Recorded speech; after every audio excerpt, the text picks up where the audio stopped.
Bonjour à tous. Un énorme scandale vient d'être désamorcé au Cameroun. Tout a commencé le 16 décembre 2020 lorsque le ministre de la Santé publique annonce que le gouvernement a signé une convention de délégation de services publics avec la société Meditest. Elle est chargée d'effectuer des tests de dépistage du Covid-19, la vérification et l'authentification des certificats de test Covid-19 des passagers qui embarquent et débarquent au sein des aéroports de Yaoundé et Douala. 2 jours plus tard, la directrice de la promotion de la santé précise lors d'un point de presse à Yaoundé que des tarifs de dépistage ont été instaurés dans les centres de Meditest aménagés à Bonapriso à Douala et Bastos à Yaoundé. Selon le ministère de la Santé publique, tous les passagers au départ du Cameroun doivent débourser 60 000 francs CFA pour le dépistage du Covid-19 et les opérations de désinfection des bagages. Ceux qui viennent de l'étranger et débarquent au Cameroun doivent payer 30 000 francs CFA. L'instauration de ces tarifs a suscité un tollé à travers le pays. La toile s'est embrasée, dénonçant un racket inexplicable dans un pays où le salaire minimum est de 36 000 francs CFA. Devant l'avalanche des critiques, le ministre de la Santé publique fait un rétro-pédalage. Sur son compte Twitter, il fait savoir que des hautes instructions du président de la République ont clairement été données pour que les tests demeurent gratuits. Dès lors, des interrogations fusent sur la gestion de la crise sanitaire. Pourquoi avoir instauré les tarifs de dépistage de Covid-19 au sein des aéroports du Cameroun? Qu'est-ce qui explique cette délégation de services publics à une entreprise coréenne détenant le monopole des dépistages dans les aéroports? Une telle décision a-t-elle été prise au sein du comité interministériel de coordination de la riposte sanitaire? Ce rétro-pédalage est-il un signe de désaveu? Ces préoccupations interviennent au lendemain des dénonciations d'un député SDF sur des zones d'ombre dans l'attribution et l'exécution des marchés relatifs au renforcement des capacités techniques des centres agréés Covid-19. Ces dénonciations ont atteint un record dans le cadre de la lutte contre la corruption au Cameroun. En 2019, le top 10 des structures publiques gangrénées par la corruption est connu.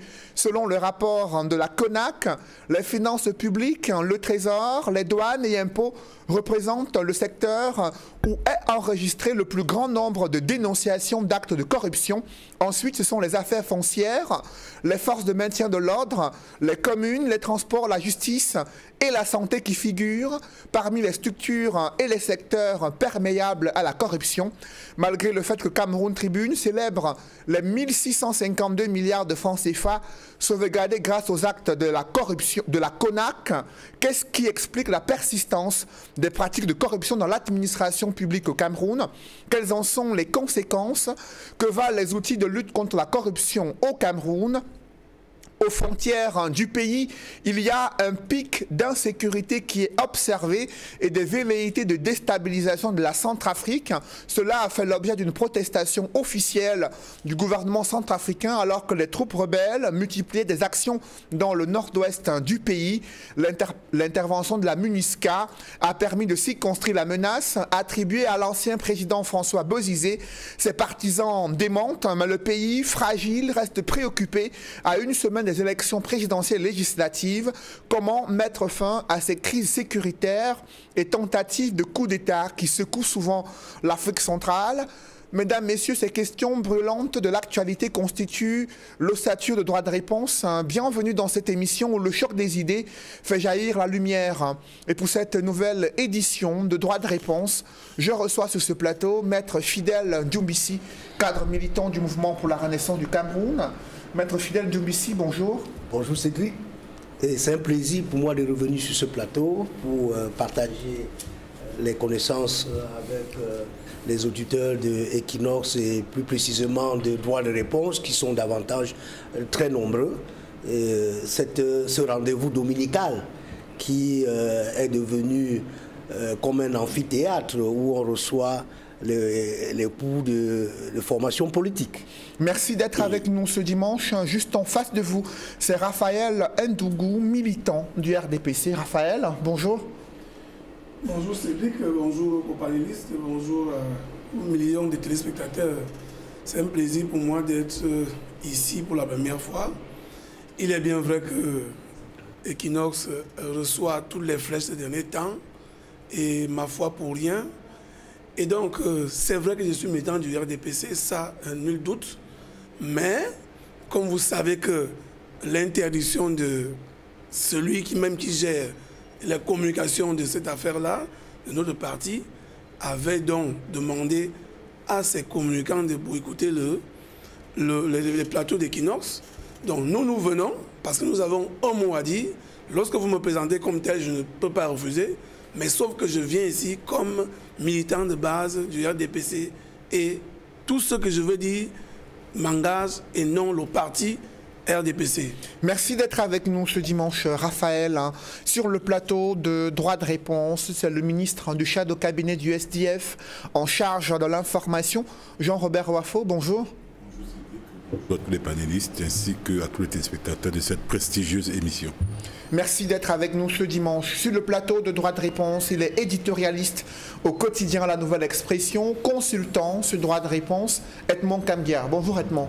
Bonjour Cédric Noufélé, je salue les copanélistes. Je voudrais adresser un prompt rétablissement à Angèle-Belle Lebon d'Achoua, que nous invitons très souvent sur ce plateau dans l'émission Droit de réponse. Mais ensuite, je voudrais renouveler mes amitiés et ma sincère affection aux millions de téléspectateurs fidèles de cette émission.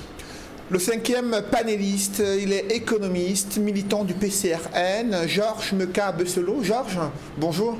Bonjour Monsieur Cédric Noufélé, je salue tous les spectateurs et remercie Dieu déjà pour une année 2020 qui n'a pas été facile, en espérant et en souhaitant au Cameroun une année forte et prospère pour 2021. D'entrée de jeu avec vous, Jean-Robert Wafo, sur ce rétro-pédalage du ministre de la Santé publique. D'abord, l'annonce de 60 000 francs CFA pour les tests Covid pour les voyageurs au départ du Cameroun. Comment avez-vous réagi? D'abord, c'était une grosse arnaque qui était en préparation. Et avant de continuer, j'aimerais dire que cette bombe a été désamorcée de justesse. Parce que dès que l'annonce a été faite, l'honorable Jean-Michel Nitieux a saisi plusieurs autorités de ce pays pour leur signifier clairement que ça ne pourra pas passer et que des manifestations publiques allaient être organisées, n'est-ce pas, pour demander aux Camerounais de boycotter cette mesure de paiement des tests Covid à l'entreprise coréenne Meditest. Qu'est-ce qui fait problème concrètement dans cette mesure qui a été prise? D'abord, je tiens à rappeler une chose, c'est quoi? C'est que dès la survenance de la pandémie de la Covid-19, le Premier ministre chef du gouvernement avait clairement indiqué, et d'ailleurs il passe le temps à indiquer que les tests Covid sont gratuits.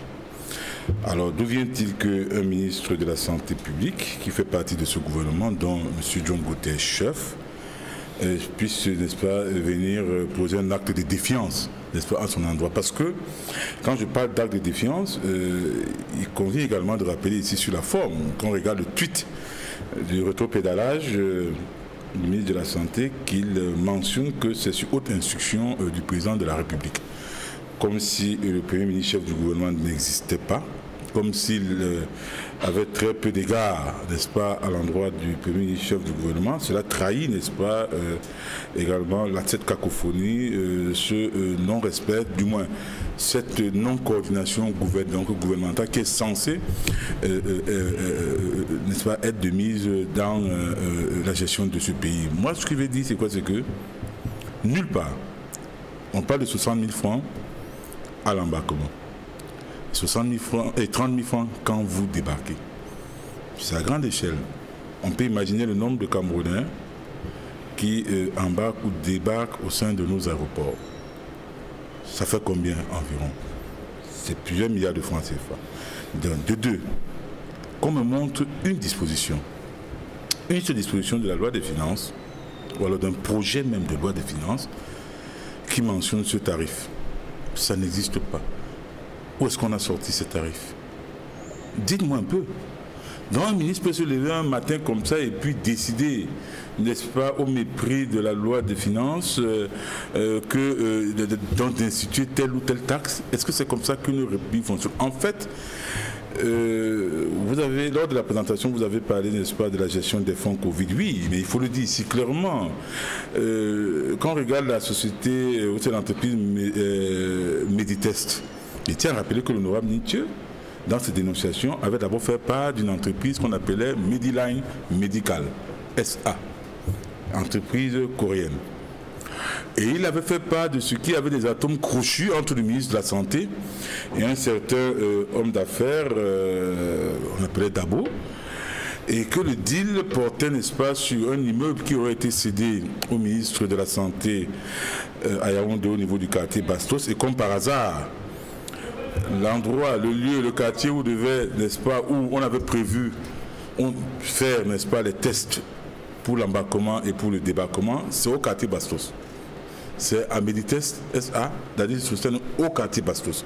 Et comme par hasard, également, il se trouve que Mediline Medical a gagné, dans le cadre de la passation des marchés spéciaux Covid-19, a gagné des marchés pour l'acquisition des tests rapides de Covid-19 de 7 milliards de francs CFA, fractionnés en deux morceaux. Un marché de 1 milliard 750 millions et un autre marché de 5 milliards 250 millions. Bénéficiaire Mediline Medical. Alors il se trouve que quoi? Maintenant on parle de Meditest SA. Meditest SA ne serait-il pas, n'est-ce pas, le pendant ou alors une société écran de Mediline Medical qui a pour objectif, entre autres, n'est-ce pas, de faire des tests payants au Cameroun. C'est-à-dire, on se retrouve dans une situation où le gouvernement de la République passe un marché de 7 milliards de francs CFA à Mediline Medical pour l'acquisition des tests rapides Covid, et on crée une autre structure qui n'a aucune expérience avérée, aucune expertise avérée en la matière de par le monde, qui va venir faire les tests qui seront payants. Voilà où se trouve le problème. Alors je me pose bien la question de savoir pourquoi depuis les dénonciations de l'honorable Nitieux, les parquets de la République n'ont pas encore ouvert une information judiciaire au sujet de cette affaire. Mais est-ce à dire que M. Manaouda Malachier est devenu tellement puissant au point de disposer, n'est-ce pas, des appuis terribles dans les hautes sphères insoupçonnées de la République? Parce que ce qui se passe là, je pense pour ma part qu'il est temps de mettre fin à la saignée. Parce que tel que ça continue là, je vais chuter par là. Il y a un autre scandale, le scandale de la couverture santé universelle. On va en parler tout à l'heure. Et vous verrez, ce sera pour vous médire quelque chose. Médire quelque chose. Donc, il faut faire très attention. Je dis, je me pose la question de savoir ce qui justifie le silence, n'est-ce pas, assourdissant des parquets de la République. On ne doit pas profiter de la détresse des Camerounais pour s'enrichir. Les mafias ne doivent pas venir s'incruster comme des sangsues sur le dos des Camerounais pour les appauvrir davantage. Alors après vous, Jean-Robert Wafo, il faut indiquer que le ministre de la Santé publique n'a pas reconnu de deal avec ses prestataires. Il dit avoir agi en toute transparence. Mais Edmond Kambia, des questions se posent sur l'instauration initiale des tarifs pour le dépistage du Covid-19 dans les aéroports au Cameroun, près de 90 000 francs à débourser, 60 000 francs au départ et 30 000 francs pour ceux qui viennent de l'étranger et qui débarquent au Cameroun. Tollé des réactions au sein de l'opinion publique, clameur pendant près de 24 heures et un rétro-pédalage. Comment appréciez-vous cette gestion de ce cas précis concernant la lutte contre la pandémie de Covid-19? Je dois dire que à la suite du tollé auquel vous faites part et dont on a vu les effets au niveau des réseaux sociaux et bientôt dans les médias, au sujet des tarifs annoncés pour ceux qui veulent voyager, quitter le Cameroun pour l'étranger et pour ceux qui veulent débarquer au Cameroun. 30 000 francs pour ceux qui débarquent au Cameroun et 60 000 francs pour ceux qui veulent quitter le Cameroun, 90 000 francs au total. Et on se rend compte qu'en quelques jours, il s'est passé tant de choses. Parce que c'est en quelques jours seulement qu'on annonce, n'est-ce pas, ces tarifs-là, à travers la direction de la promotion de la santé. Et ensuite vient le ministre pour faire une sorte de démenti, parce que c'est un démenti appel voilé, d'une mesure que ces services ont annoncé. Lorsqu'il dit sur l'institution du président de la République, ces dépistages ne seront plus payants, ils seront plutôt gratuits. Mais en réalité, cela montre la manière, j'allais dire, calamiteuse avec laquelle, n'est-ce pas, on gère les biens de l'État, on gère le bien commun. La manière avec laquelle on gère la santé des Camerounais et de tous ceux qui vivent au Cameroun ou qui arrivent au Cameroun. J'ai dit c'est grave. Et comme tu l'as si bien dit, Cédric Moufele, des questions se posent. D'où vient-il donc? D'où est venue l'idée d'annoncer, de présenter et d'annoncer les tarifs pour lesquels ceux qui quittent le Cameroun devraient payer les tests? Et pour ceux qui arriveront au Cameroun devraient payer les tests. À partir du moment où tout le monde sait, depuis l'annonce du Covid, la pandémie de la Covid-19 dans le monde et en Afrique en particulier, on connaît comment le Cameroun a reçu des financements multiformes, y compris des dons de personnalités importantes dans le monde. Je disais multiforme, sous la forme bilatérale, sous la forme multilatérale, on ne comprendrait pas qu'après que nous savons que le Cameroun a reçu plusieurs dizaines de milliers de tests supplémentaires, c'est à ce moment qu'on annonce, à travers le ministère des Finances, des tests qui seraient payants? Non. Ministère de la Santé publique. Ministère de la Santé, des tests payants? Non. Je dis qu'il y a quelque chose qui ne va pas. Et cela montre la manière, j'allais dire, j'ai d'abord dit calamiteuse, mais en même temps il faut dire chaotique. Il faut ajouter le terme chaotique. Parce que cela démontre qu'en réalité, il y a un gros problème. Nous sortons, n'est-ce pas, depuis quelques jours, n'est-ce pas, du vote de la loi de finances, au niveau de l'Assemblée nationale. On se serait attendu que ce qui est en train d'être fait ait été annoncé au préalable, au niveau des besoins, au niveau des dépenses et des recettes du ministère de la Santé. Mais si on va fouiller, on va se rendre compte que cette volonté de présenter des tarifs pour les tests n'ont jamais existé avant que les députés ne reçoivent les documents pour la loi de finances. Je voudrais, avant de chuter, dire ceci, M. Moufele, et à l'intention des téléspectateurs, qu'il faut que ça cesse. Il faut que cette façon de gérer les Camerounais cesse. Et surtout quand il s'agit de la santé des citoyens camerounais, y compris la santé des non-camerounais, qui vivent au Cameroun ou qui arriveraient au Cameroun. On ne peut pas traiter des gens comme si on avait perdu totalement le sens de l'humain. On ne peut pas se faire du beurre. Au-delà et en violation des règles de loi, de la bienséance, de l'humanisme, tout simplement de l'humanisme. Parce que nous sommes quand même des êtres humains. Le ministre de la Santé est un être humain. Aujourd'hui, il est obligé de se retirer, de faire un rétro-pédalage en invoquant les institutions de la présidence de la République. Ça me rappelle un peu un autre incident que nous avons connu ici, il y a quelques mois au Cameroun. L'affaire des taxes, de la nouvelle taxation du téléphone. Et il y a eu un tollé dans les médias privés, sur les réseaux sociaux. On a assisté à un rétro-pédalage. À ce moment-là, c'était un autre ministère qui était concerné. Je voudrais dire, après cet autre rétro-pédalage, il faut que ça cesse définitivement.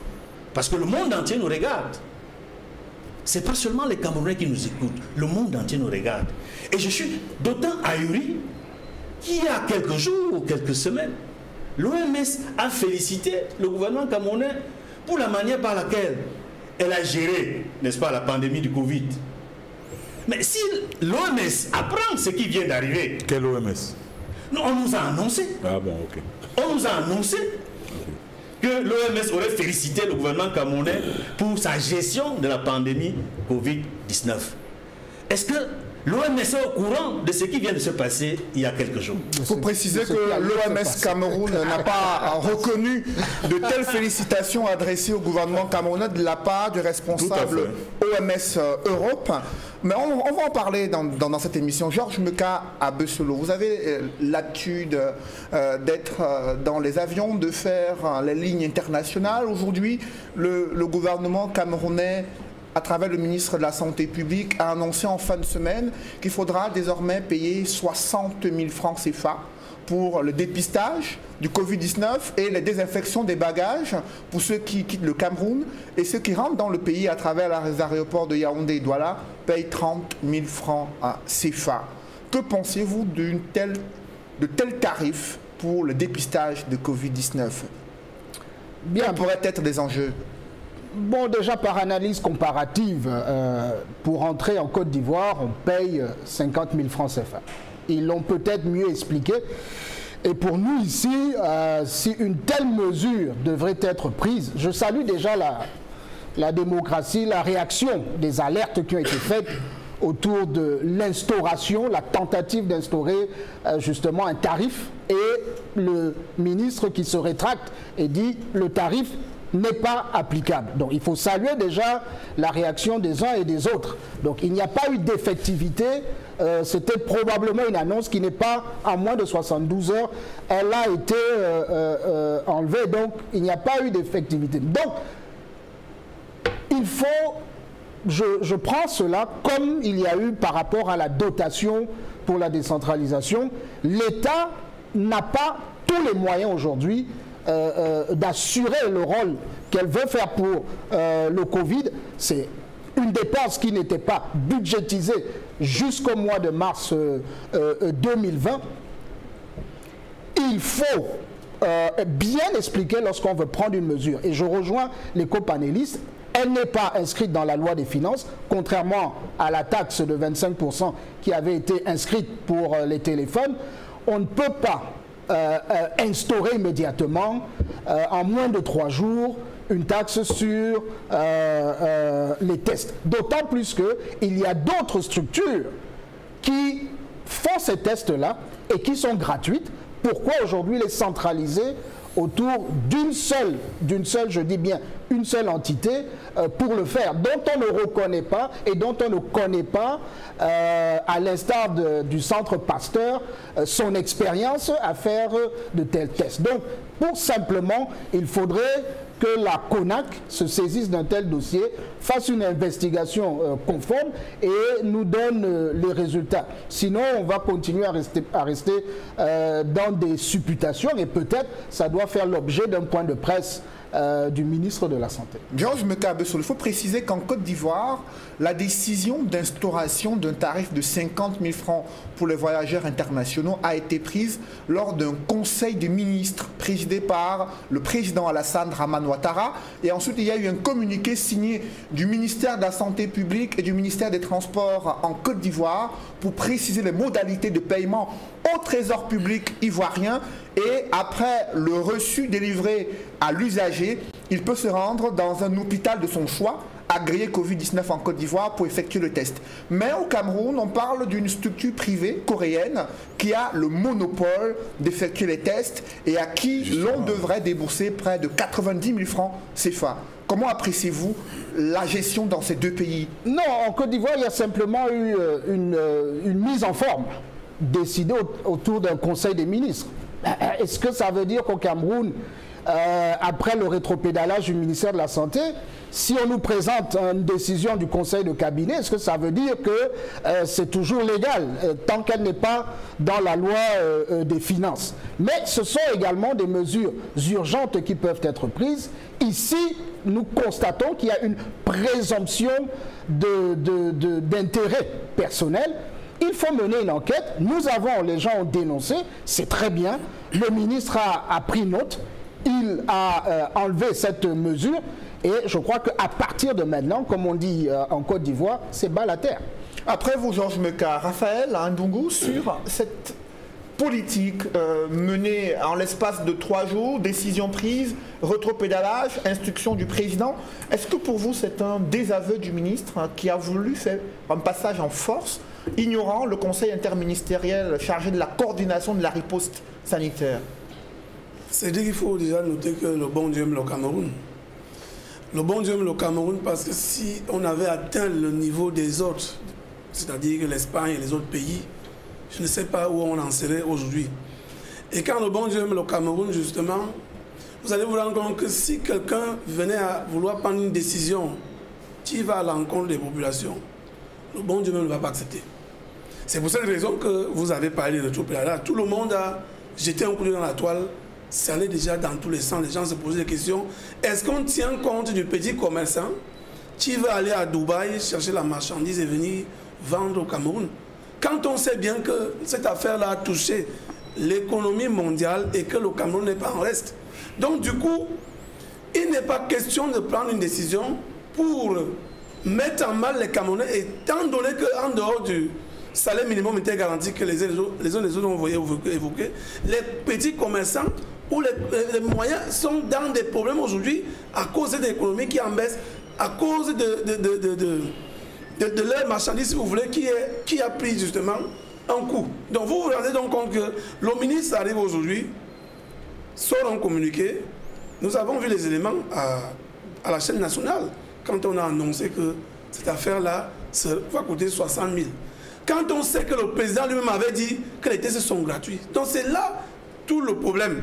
Le problème c'est quoi? Est-ce que c'est chacun qui veut se faire son one-man show autour de cette affaire? Est-ce que c'est chacun qui prend ses décisions, non sans consulter au moins le chef du gouvernement? Ça devient un problème de manque de synergie. Nous l'avons souvent dit de par le passé, que si le gouvernement peut travailler en synergie, c'est-à-dire qu'on reçoit des ordres de qui, et lorsqu'on a une décision à prendre, on consulte qui, avant que de la mettre au goût du jour. Vous vous rendez donc compte que le président suit en même temps aussi les réseaux sociaux? Même si ce n'est pas lui-même qui les suit, et suit personne, il y a des gens qui suivent. Quelqu'un me le disait encore hier que, droit de réponse où tu vas passer là, le président a ses yeux rivés dessus. Ça veut donc dire quoi? Ça veut dire qu'il est question que les ministres aident le président à travailler. Parce que tout ce que les gens disent touche d'abord le président de la République, c'est lui qu'on prend le doigt accusateur. Pourtant, un bœuf ne peut pas grimper un arbre. Vous avez besoin de tout ce monde-là pour travailler. Quelle que soit la personne qui sera présente dans ce pays, elle aura besoin des autres personnalités pour l'aider à travailler. Et si nous nous rendons compte donc que les gens ne veulent pas aider le président, parce qu'il suffit de prendre une décision comme ça, impopulaire, qu'on ne sait pas quelle est la goutte d'eau qui peut déborder au vase, on va se retrouver dans une situation qu'on ne va pas pouvoir maîtriser. Mais pour vous, qu'est-ce qui pourrait justifier une telle mesure d'instauration des tarifs pour le dépistage du Covid-19? En principe, vous avez suivi, quand j'ai commencé, j'ai dit que le bon Dieu aimait le Cameroun. Vous pensez véritablement que si cette maladie-là était présente au Cameroun comme ailleurs, qu'on ne serait plus en vie? Alors, qu'est-ce qui justifie une telle décision? Je ne sais pas, plus nous avons, vous l'avez si bien indiqué, nous avons au Cameroun nos laboratoires, nous avons au Cameroun nos centres où on pouvait faire ces tests-là. Si même la décision arrive, pourquoi donner le marché, si vous voulez, donner le marché à Meditest pour venir faire ça au Cameroun? On aurait dû donc, si tant est que le test doit être payant, on prend donc nos centres que nous avons, qui sont agréés ici.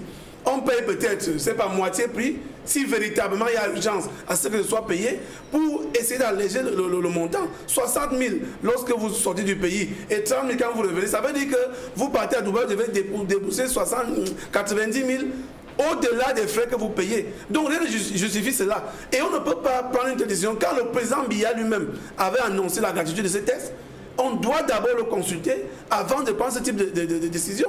Donc heureusement, nous disons Dieu merci encore, parce que cette décision n'a pas prospéré. Après vous, Raphaël, maître Fidèle Doumbissi, sur quels critères de telles mesures, de tels tarifs ont pu être instaurés, selon vous?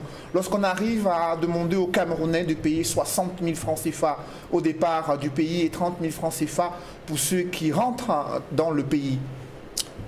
Il faut relever, Cédric, qu'il s'agit là d'une question de santé publique. Et la santé publique est un service qui relève des prérogatives régaliennes.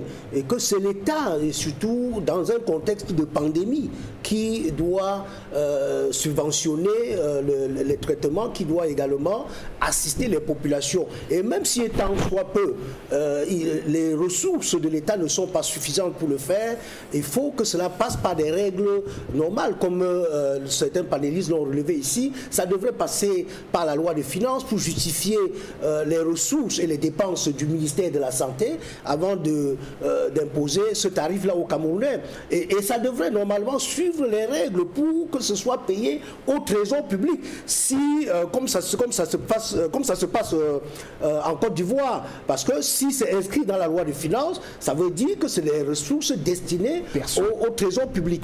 Et si ce n'est pas fait, si ça n'a pas été fait et qu'il y a nécessité à ce que les Camerounais contribuent à cette dépense, il faut que cela respecte encore une fois la règle. Et je salue vraiment les concitoyens qui ont dénoncé et qui ont mis fin à cette forfaiture. Parce que, voyez-vous, dans cette affaire, il s'est agi de marché public, comme Raphaël vient de relever, et même beaucoup plus d'une délégation de service public. Et lorsqu'on doit faire la délégation de service public, suivant la réglementation, il y a des règles à respecter. Il faut d'abord faire l'appel à intérêt, ou bien faire l'appel à marché. Et même s'il y a urgence, parce que nous savons que nous sommes dans un contexte de crise sanitaire et qu'il y a toujours urgence à agir et qu'on ne peut pas respecter les délais qui sont impartis pour la délégation de services publics, pour faire un appel, il faut l'autorisation du Premier ministre. Parce qu'avec l'autorisation du Premier ministre, les délais peuvent être abrégés. Et là, à ce moment, on peut, ou bien le Premier ministre autorise à faire la concession de service à une entreprise précise. Et dans le cas d'espèce, il se prouve qu'il n'y a pas eu d'autorisation du Premier ministre pour qu'il y ait délégation de service public. Donc, de ce point de vue, il y a violation de la loi. Et je pense que les Camerounais vont s'habituer à s'indigner de façon collective pour des cas comme ça qui sont très récurrents dans notre pays.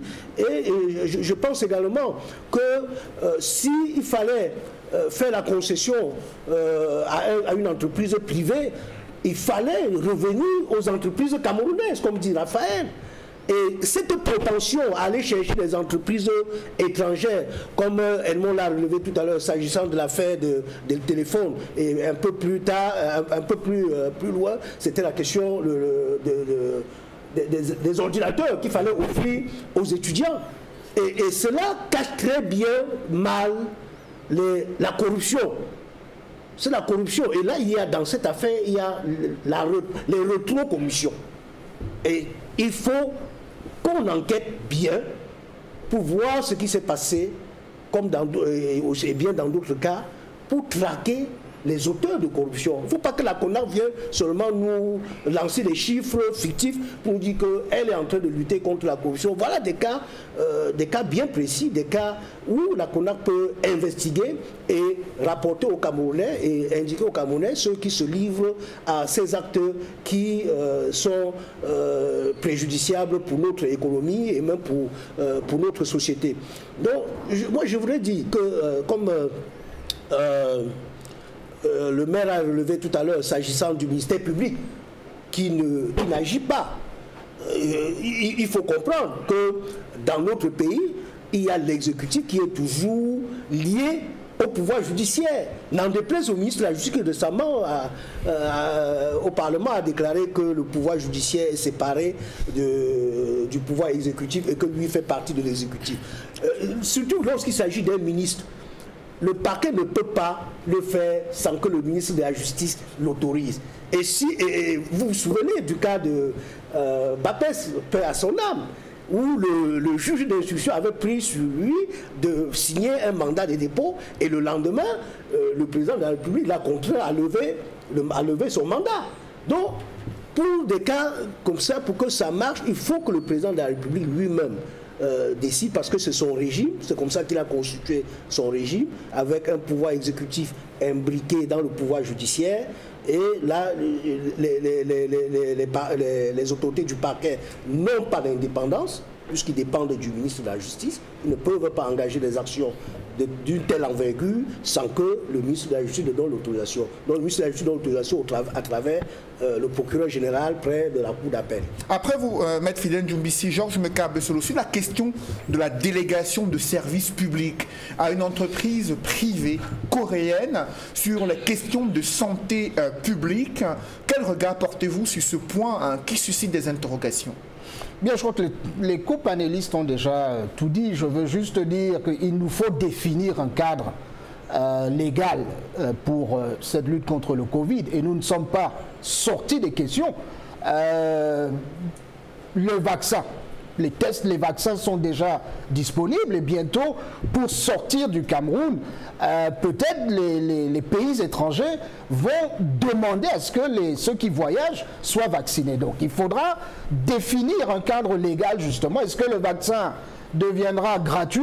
Est-ce que le vaccin sera payant? Donc voici l'opportunité de ces tests qu'on introduit et qu'on doit payer aujourd'hui, sans oublier que le risque est externe. Au vu de la contamination à l'étranger et des voyageurs qui entrent, je crois qu'il y a nécessité de performer les tests à l'entrée du Cameroun aujourd'hui. Et peut-être, si l'État n'a pas suffisamment budgétisé cela, il faut au moins que l'État déclare un montant minimum encadré par les tests existants.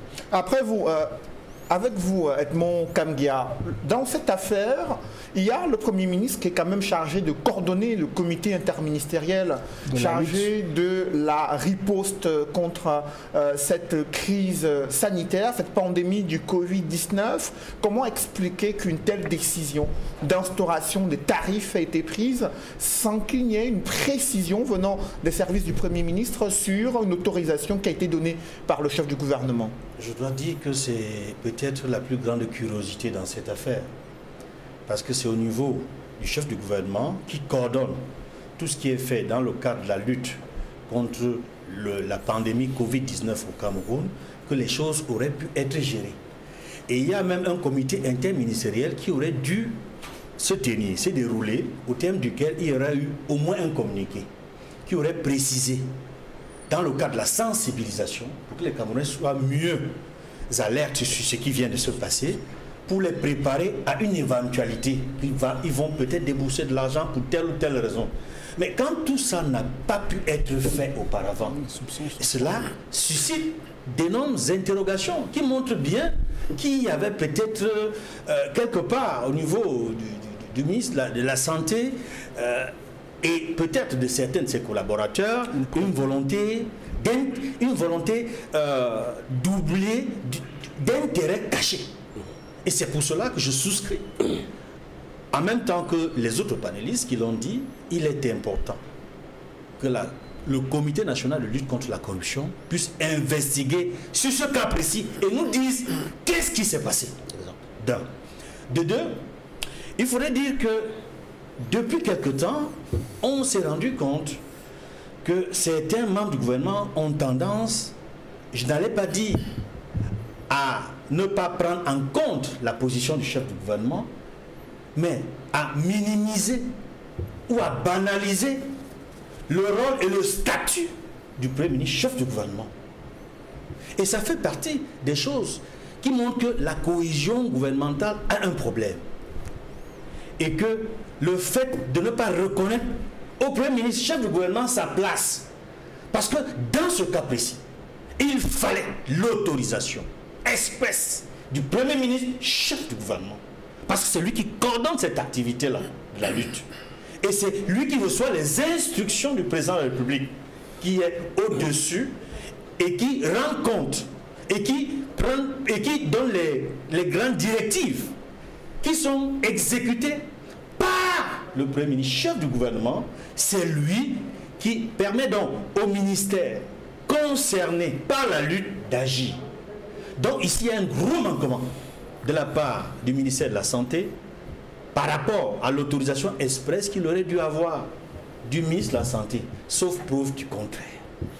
Et il y a autre chose qu'il faut dire également ici, c'est que nous sommes à un moment très important. J'allais dire, on sort d'une période où on s'est battu, le Cameroun s'est battu, les Camerounais se sont battus pour lutter contre la propagation du coronavirus.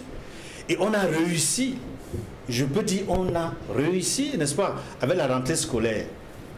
Le premier trimestre qui tire à sa fin et le deuxième trimestre qui va bientôt arriver, on a l'impression que de plus en plus les Camerounais, les parents d'élèves, les différents ministères, éducation de base, enseignement supérieur et secondaire, font des efforts pour que on puisse tenir les enseignements dans les conditions difficiles. Et ce sont des sacrifices que font les parents d'élèves. J'insiste là-dessus. Parce que l'État n'a pas toujours donné tous les moyens qu'il fallait pour assurer la santé de nos élèves et étudiants, pour assurer, j'allais dire même le minimum, parce que jusqu'aujourd'hui, il y a des établissements scolaires, primaires et secondaires, et même du supérieur, où il n'y a pas de toilettes avec des salles d'eau. Et ce sont les parents d'élèves qui sortent de l'argent au niveau de l'éducation de base, comme au niveau de l'enseignement supérieur, pour que les établissements aient les papiers hygiéniques, du savon et tout le matériel hygiénique. Or, il se trouve que dans un contrat qu'aurait ficelé le ministère des enseignements secondaires avec une entreprise qui est censée assurer le minimum sur le plan hygiénique dans les établissements scolaires, pour lesquels les parents d'élèves déboursent 2000 francs, on ne voit pas le résultat de ce contrat-là. J'ai saisi cette occasion pour dénoncer. Dans le contrat, dans un contrat qu'aurait signé le ministère des enseignements secondaires avec une entreprise privée encore, pour amener les parents d'élèves à payer 2000 francs dans l'ensemble des frais qui sont payés et pour lequel le travail n'est pas fait, ça pose problème et nécessite, j'insiste, une enquête du Comité national de lutte contre la corruption. Allez vérifier, il y a 2000 francs que payent les parents d'élèves, les APE, pour lesquels une entreprise privée est censée apporter tout le minimum, tout le nécessaire pour le côté hygiénique dans les collèges et lycées. Et ce travail est fait, est pratiqué de fait, est réalisé par les parents d'élèves alors qu'il y a une entreprise privée qui devait le faire. Alors, ça, c'est également une autre piste d'enquête.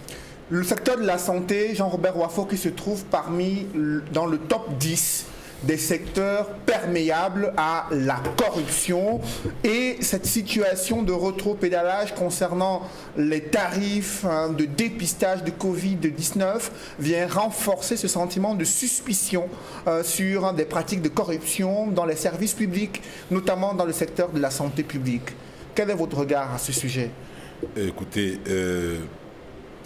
depuis la survenance de la pandémie,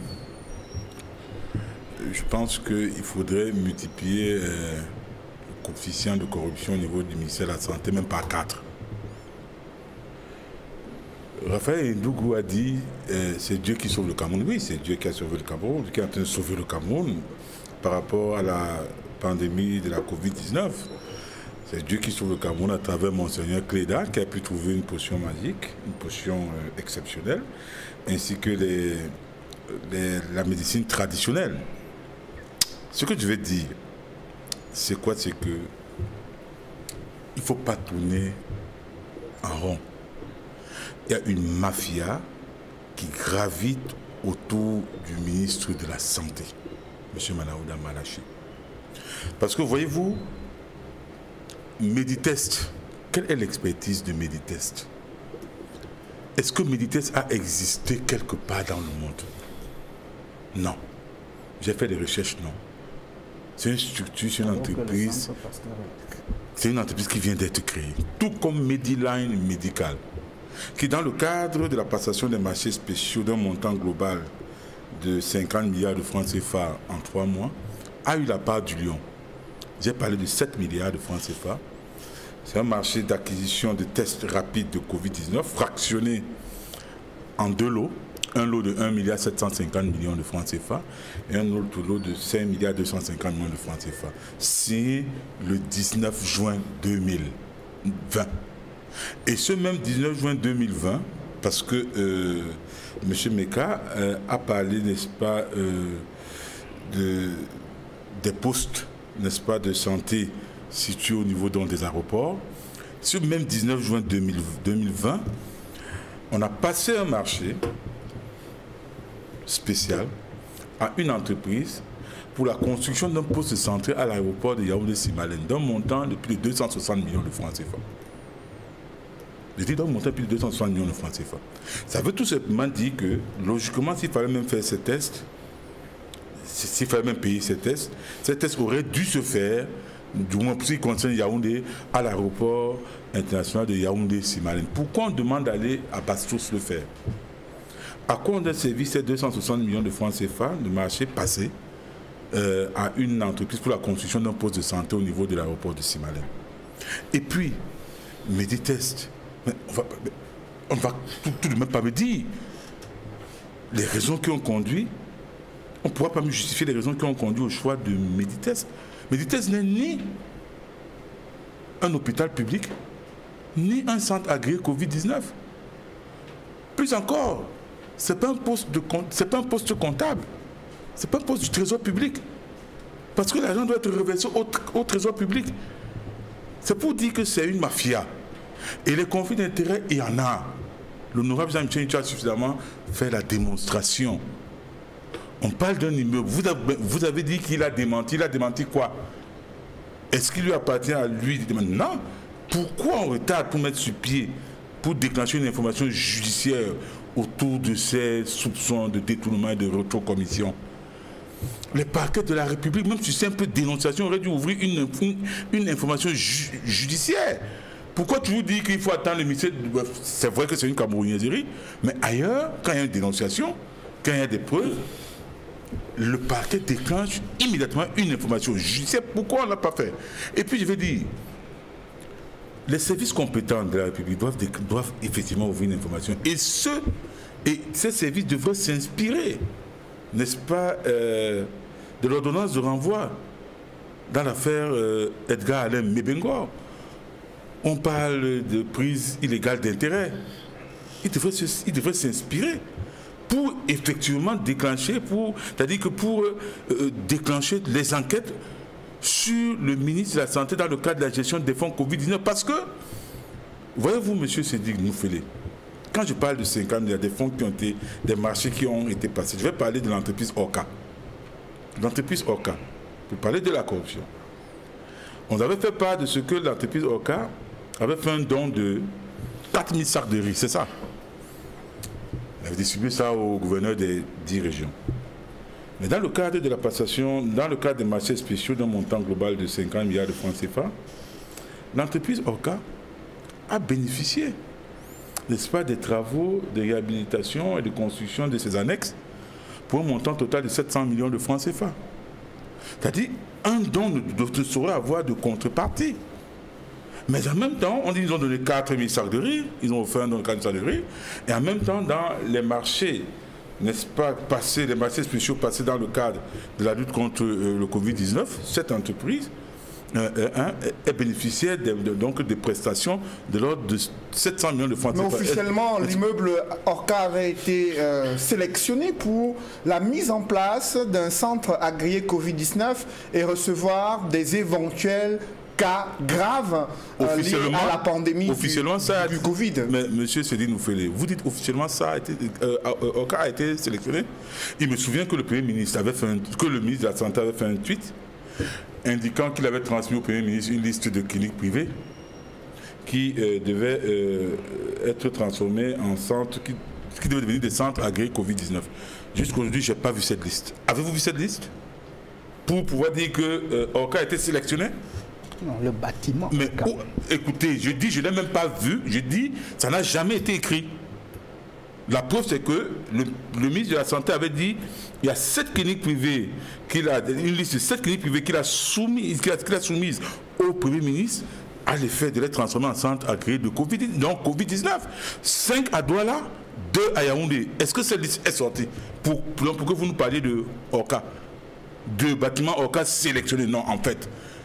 Je me pose la question de savoir, comme quelqu'un l'a dit sur ce plateau, pourquoi ce choix vers une entreprise coréenne?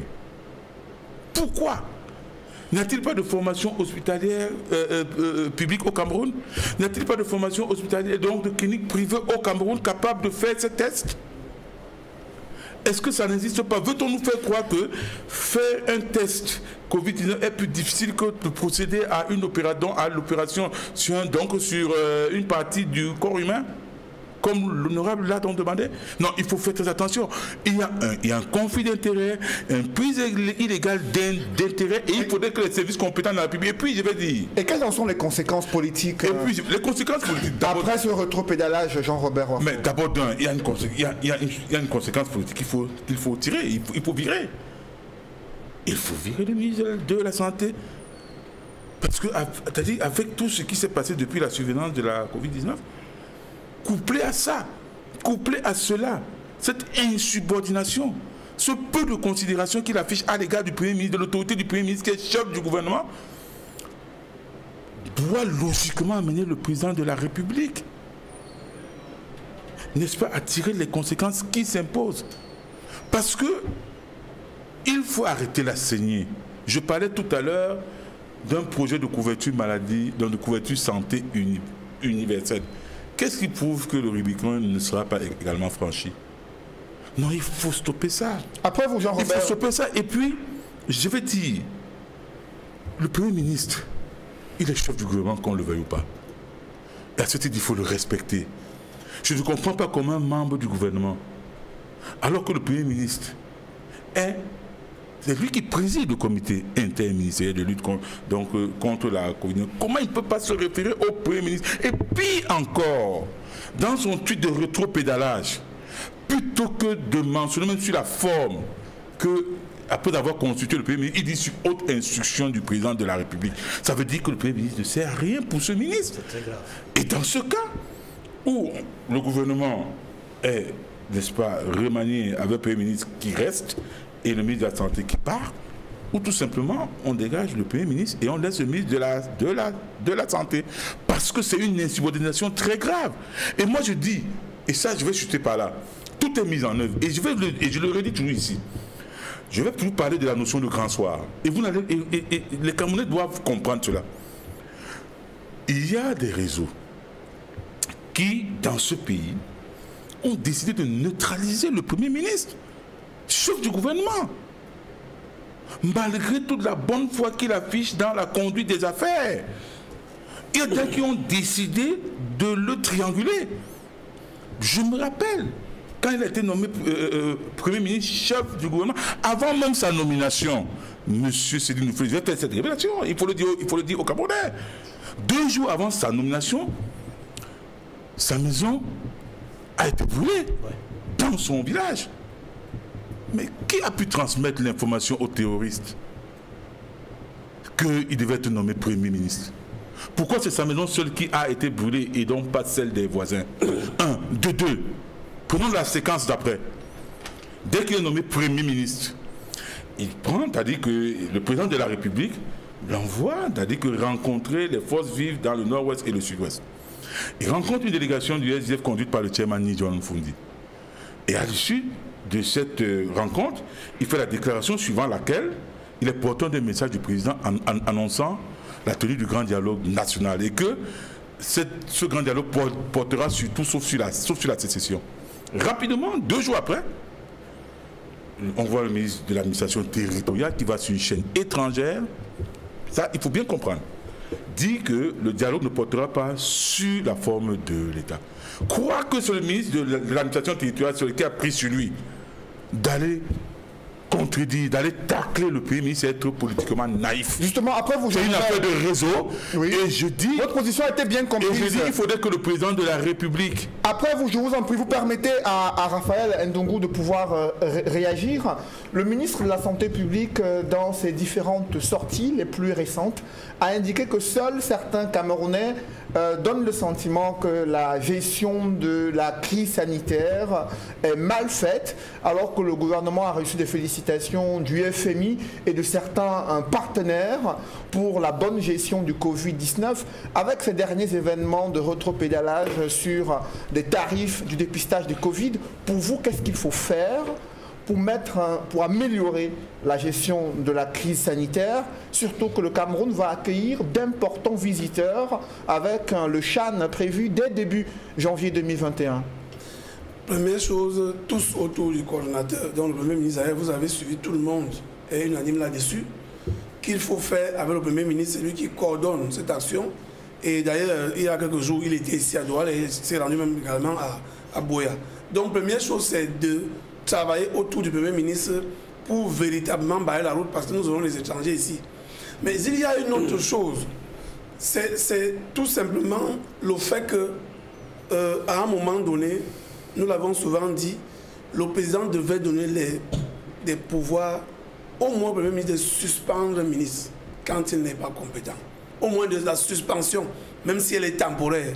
C'est-à-dire que les autres ministres ne prennent pas le Premier ministre comme le premier des ministres.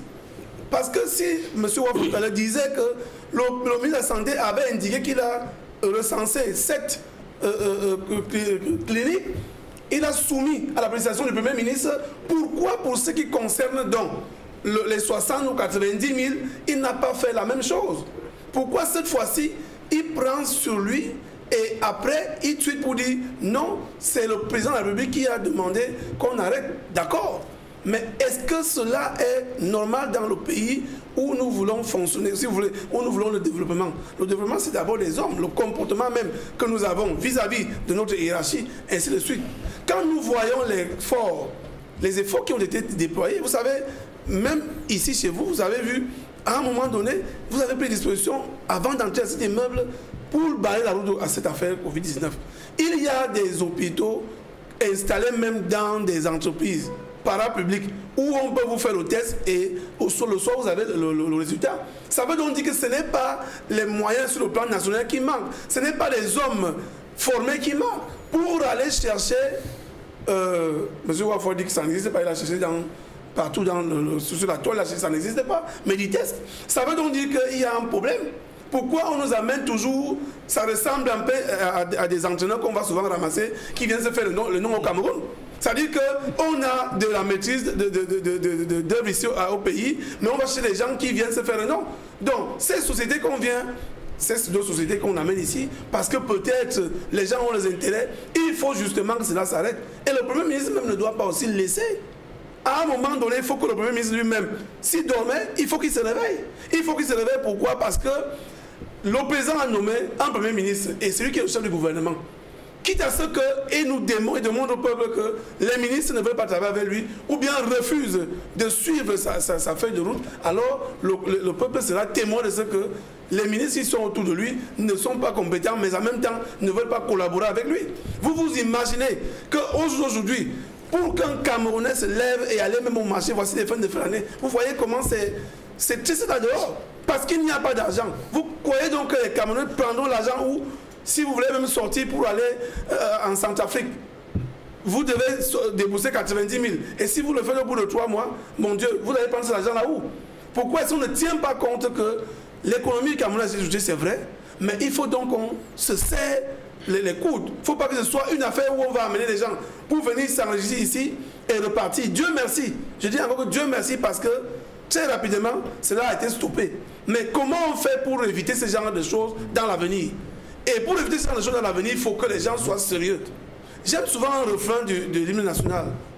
Que tes services soient leur seul but, pour remplir leur devoir toujours. Il faut bien que les gens prennent des dispositions. Lorsqu'on vous désigne à la tête d'un département ministériel, ce n'est pas pour votre famille, c'est pour tout le peuple camerounais. Et quand on parle de santé, à un moment donné, vous imaginez un plateau comme celui-ci. Vous n'avez pas trop entendu parler des partis politiques. Tout le monde est unanime que ce n'est pas normal que les Camerounais perdent de l'argent et surtout que ce soit les expatriés qui viennent prendre cet argent-là. On aurait bien voulu payer comme on paye dans les caisses, dans les hôpitaux. Il y a des perceptions et tout ça là-bas. On paye pour les caisses dans les caisses d'État. Mais là, dit comme ça facilement, on a annoncé cela facilement. Heureusement que nous ne sommes plus à l'époque de Mathusalem. Il n'y a plus une information qui peut se cacher aujourd'hui. Ça se partage, ça se discute sur la toile et les gens donnent leur point de vue. Et c'est ce que le président attend du peuple camerounais. Parce que c'est justement lui qui avait permis, il avait dit qu'on n'a plus besoin d'aller au maquis pour exprimer nos opinions. C'est ce que nous faisons au quotidien et cela peut aider pour le développement de notre pays. Autre sujet dans cette émission, Georges Meka-Besselot, plus de 4000 dénonciations enregistrées par la CONAC en 2019, dénonciations d'actes de corruption. Et dans le top 10, c'est les structures des finances publiques qui enregistrent la palme d'or des actes de corruption. Comment analysez-vous cette présence des structures publiques, notamment ministère des Finances publiques, Trésor, douane, impôts, qui sont cités parmi les secteurs où il y a le plus d'actes de corruption au Cameroun? La corruption nous coûte très cher. Elle nous coûte plus de 1200 milliards pratiquement tous les ans. Ça ne concerne pas simplement l'administration publique, mais également le secteur privé. Il faut saluer l'affluence des dénonciations qui ne cesse d'être un éveil des Camerounais et sensibiliser davantage ces Camerounais à le faire. C'est à ce prix-là que nous allons améliorer justement notre gouvernance. Si on prend le rapport de la CONAC de 2017 qui disait qu'entre 2010 et 2015, c'était plus de 1271 milliards qui ont été détournés ou qui ont causé un préjudice financier à l'État, qui valait en 2016 75% du budget d'investissement public. C'est énorme. Il y a eu des efforts, les efforts de la CONAC et du TCS ont permis de recouvrer plus de 52 milliards de francs CFA, mais encore une fois de plus, cette lutte ne doit pas s'arrêter. Mais j'aimerais qu'on s'intéresse aux pratiques de corruption. Lorsque dans les finances publiques, on dit qu'il y a des rétrocommissions qui persistent, lorsqu'il y a des jeunes entrepreneurs ou des entrepreneurs qui viennent créer des entreprises ou alors payer des impôts, il y a également ce problème de corruption qui se pose. Il y a du côté de la douane. Comment analysez-vous ces pratiques qui persistent? Qu'est-ce qui peut expliquer une telle situation? Ouais, bien évidemment, cette situation existe. Elle existe parce qu'il y a une faiblesse dans les procédures. Pour améliorer cela, il faut institutionnaliser déjà un contrôle permanent. 2, il faudrait réviser le schéma justement de corruption. La CONAC fait un bon travail de saisir les dénonciations, de mener des enquêtes, transmet parfois le dossier au parquet, qu'il saisit, mais ça prend du temps. Mais doit également nous dire, écoutez, c'est à ce niveau que nous avons découvert les actes de corruption. Il faut modifier le schéma des procédures, par exemple de dépenses. On peut sanctionner, on peut emprisonner, on peut condamner à 10 ans de prison. Ça nous coûte cher parce que le dirigeant d'entreprise que vous condamnez a peut-être un diplôme d'un doctorat. Maintenant qu'il se retrouve derrière les barreaux, il est aux frais du ministère public. Le courant en prison, c'est l'État qui paye. Déplacer une voiture pour l'amener dans un centre de santé ou un hôpital en cas de maladie, c'est l'État qui paye. Assurer qu'il soit gardé, c'est l'État qui paye. Donc, ça coûte extrêmement cher. Il faut également décentraliser. Pendant qu'on parle de la décentralisation, certaines de ces institutions, la CONAC n'a pas de représentation dans les régions, elle n'en a pas dans les entreprises, elle n'en a pas dans les ministères, à part les cellules qui n'ont pas vraiment la force de prendre position, si ce n'est d'enregistrer des dénonciations. Il faut rendre les auditeurs et certains vérificateurs des auxiliaires de justice. Les enquêtes prennent trop de temps. La dénonciation en moyenne prend 3 mois avant qu'une enquête soit déclenchée. Voilà où on peut renforcer justement la lutte contre la corruption.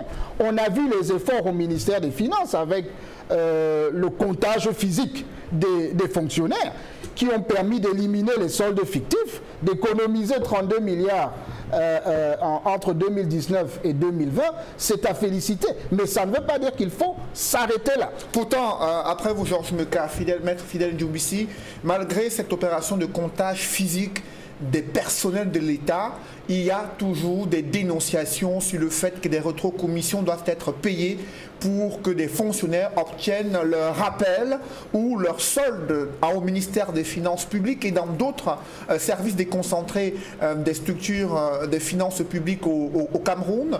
Comment appréciez-vous ces dénonciations-là?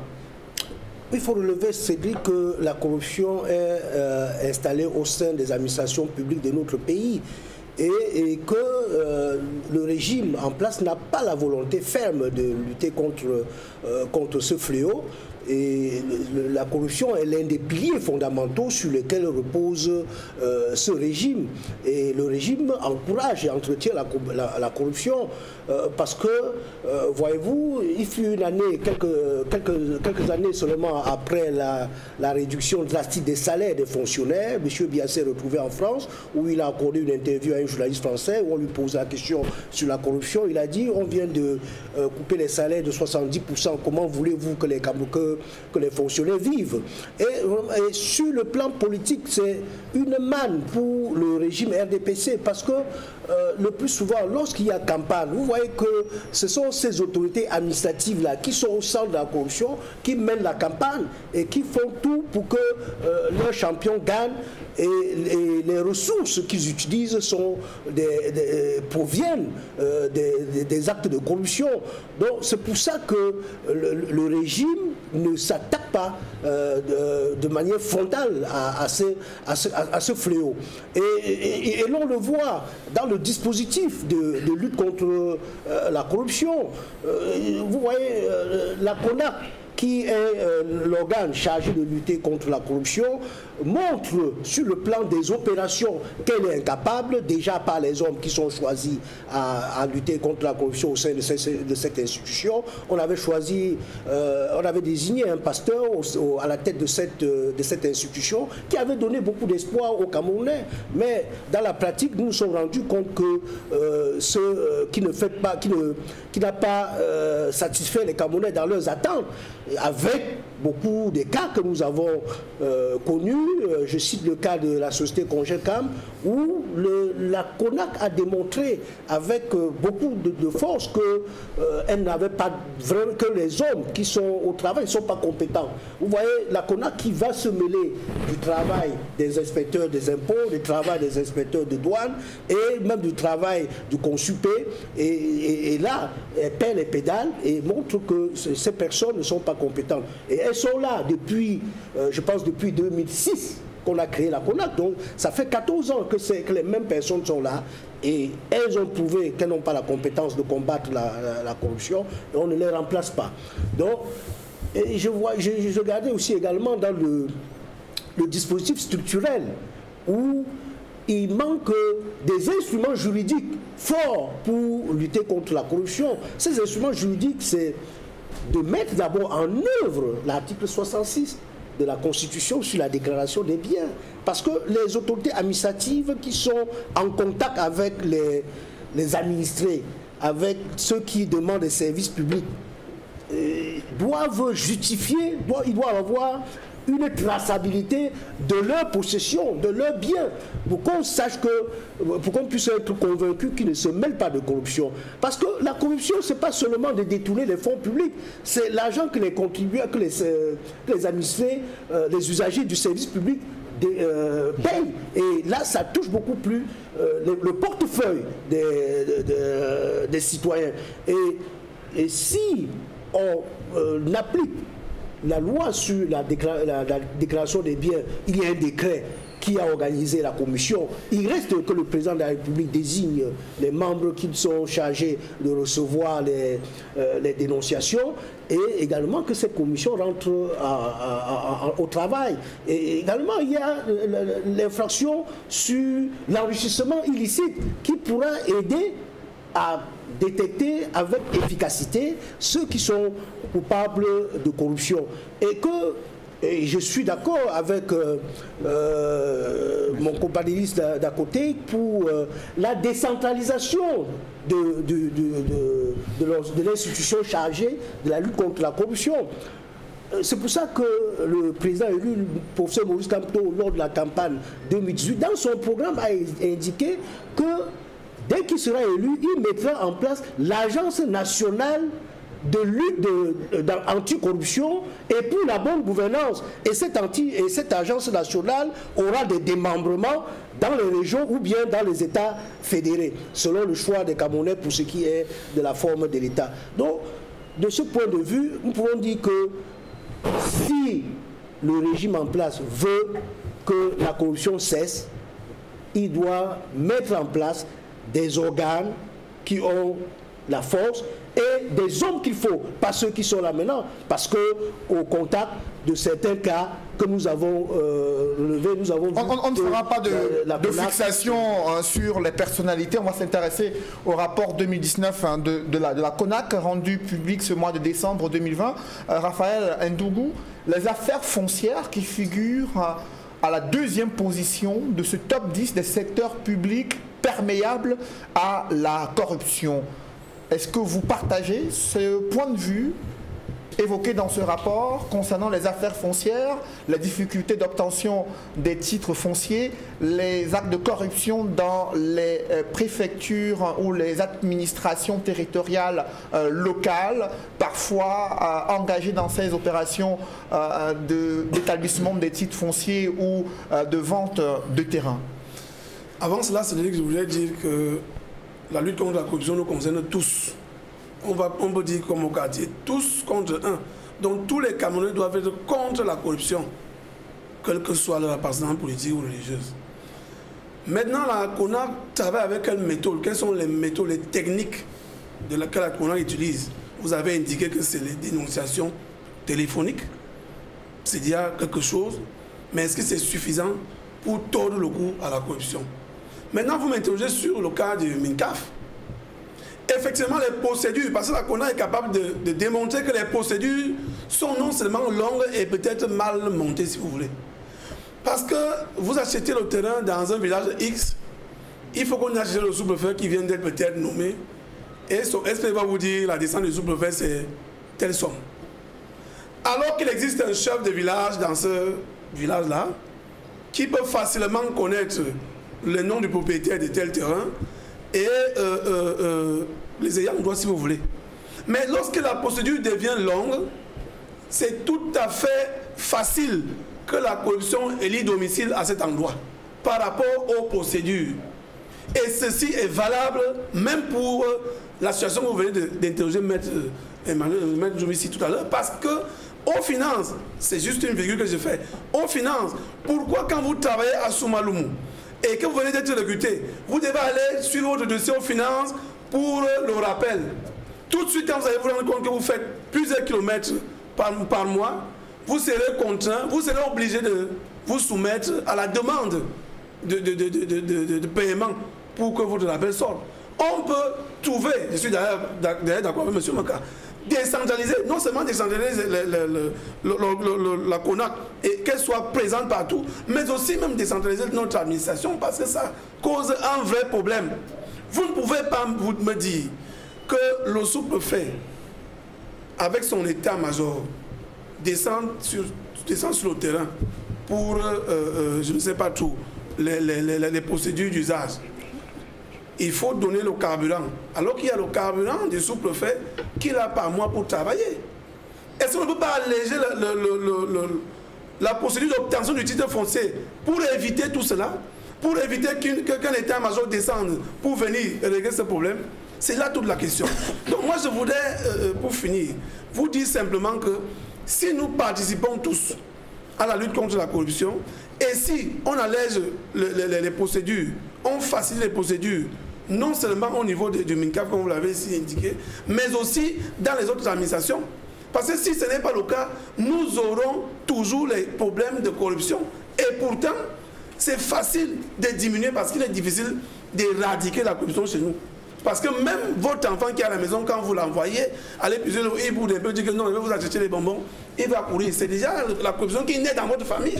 Et vous imaginez comment que, à l'approche des concours administratifs dernièrement, un enfant demande à son camarade, est-ce que ton père est parti donner l'argent pour tel concours?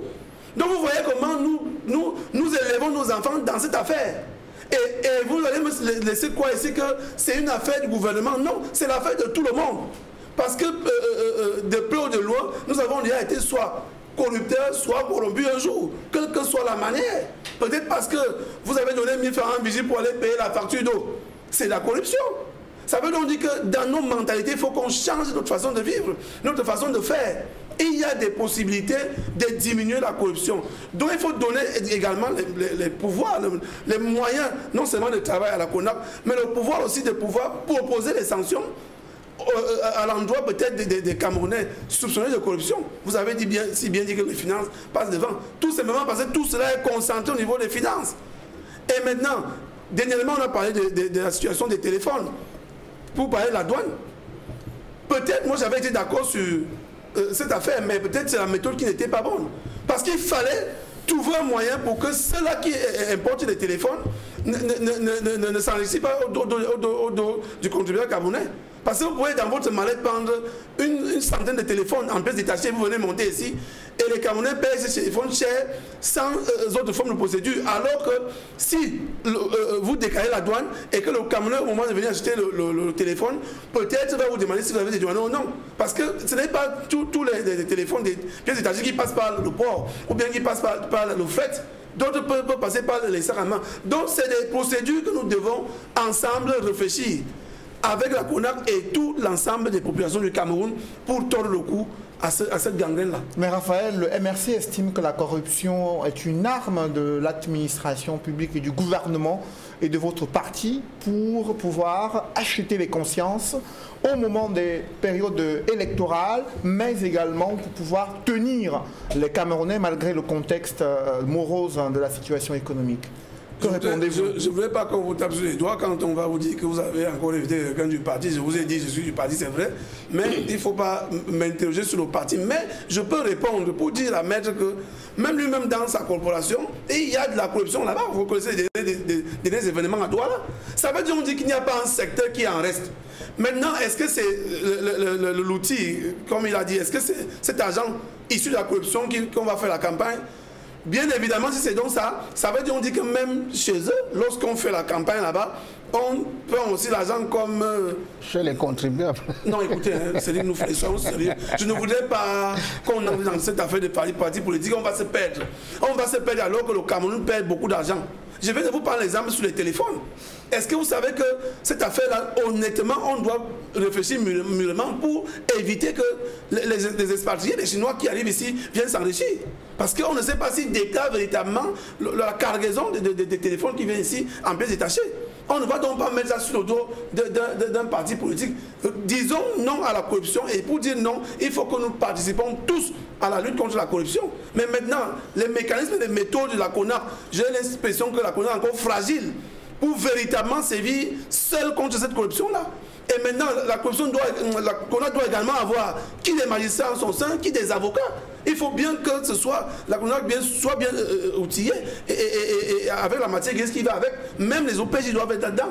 C'est une manière quand vous parlez la main dans le sac, tout de suite, la procédure contre vous est engagée. Donc je vous assure que ce n'est pas une affaire d'une personne. Après vous, Raphaël, Jean-Robert Ouafou, les outils de lutte contre la corruption, au-delà de la CONAC, le Cameroun a l'ANIF, l'Agence nationale d'investigation financière, il y a le contrôle supérieur de l'État, il y a le tribunal criminel spécial qui a été mis en place.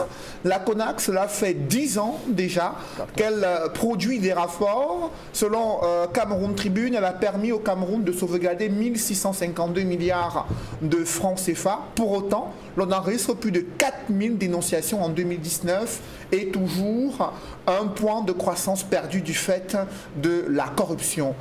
Pour vous, ces outils de lutte contre la corruption sont-ils performants? Que faut-il faire? Ces outils auraient pu être performants si on avait renforcé leur capacité, n'est-ce pas, de mobilisation, de déploiement sur le terrain. Parce que voyez-vous, il y a la bonne question de budget. Le budget, n'est-ce pas, qui leur a alloué est très faible. Est-ce que quelqu'un peut me dire, quand on prend le cas de la police, le budget de fonctionnement, par exemple, d'un commissariat de police, ou alors dans le cas de la gendarmerie, le budget de fonctionnement d'une brigade de gendarmerie, allez enquêter et puis vous serez surpris. Et moi, avant de continuer, je me dois d'abord de relever qu'il y a un passager manquant. N'est-ce pas, dans le rapport CONAC, le passager manquant, c'est la corruption électorale. Voilà le plus grand passager manquant. Parce que les élections sont le mode par excellence de dévolution du pouvoir dans un pays qui se veut démocratique, qui se veut une république. À partir du moment où on ne mentionne pas, n'est-ce pas, les effets pervers de la corruption électorale, ça veut dire qu'il y a quelque chose qui manque. Peut-être que le fait que 2019 n'ait pas été une année électorale... Oui, mais il y a eu 2018, ils n'ont rien dit. Pour 2018, ils n'ont rien dit. Parce que voyez-vous, quand je parle de la corruption électorale, la CONAC aurait pu proposer, par exemple, que pour endiguer cela, qu'on institue tout simplement le bulletin de vote unique. Voilà une solution simple qui est moins coûteuse. Voilà, donc maintenant pour revenir au truc, il y a un problème sérieux. Pour combattre la corruption en réalité, il faut d'abord que ça commence par la cellule familiale ainsi que le voisinage. Ça, c'est à plus petite échelle. C'est-à-dire, quand vous envoyez un enfant aujourd'hui acheter une bouteille d'eau, quand il reste un peu d'argent et que vous lui dites prenez le reste, demain, quand vous allez donc l'envoyer et qu'il n'y aura pas de reste, il va se poster là devant vous, alors que vous avez donné ce que vous vouliez. Voilà comment la corruption commence, ainsi que le voisinage. Mais est-ce qu'il y a une réelle volonté politique? Est-ce qu'il y a un leadership qui montre ce qui a fait cette volonté, justement? J'en viens. Et puis, au sommet de l'État, il y a un déficit de volonté politique, parce que M. Djoubissi parlait de l'article 66 qui n'est pas encore mis en application, malgré le décret portant constatation de cette commission. Les personnes chargées de les animer n'ont pas encore été nommées. Parce que cet article 66 aurait pu, par exemple, permettre de procéder, par exemple, au recensement, n'est-ce pas, des biens immobiliers de certains hauts cadres de l'administration. Parce que le Cameroun est le seul pays au monde où on observe que les fonctionnaires sont plus riches que les hommes d'affaires. Vous avez vu ça où ailleurs? Rares sont les pays qui sont dans cette situation. Et également, il faut relever le salaire. Il faut relever le salaire des agents publics. Que ce soit, par exemple, au niveau des magistrats. Vous ne pouvez pas demander à un magistrat, n'est-ce pas, de trancher sur une affaire qui porte sur des dizaines de milliards de francs CFA quand il est dans un bureau inadéquat, qui n'a même pas de climatiseur, c'est-à-dire qu'il n'y a pas, n'est-ce pas, d'appareil, je veux dire, d'ordinateur, même... Non, c'est pas possible. Et puis,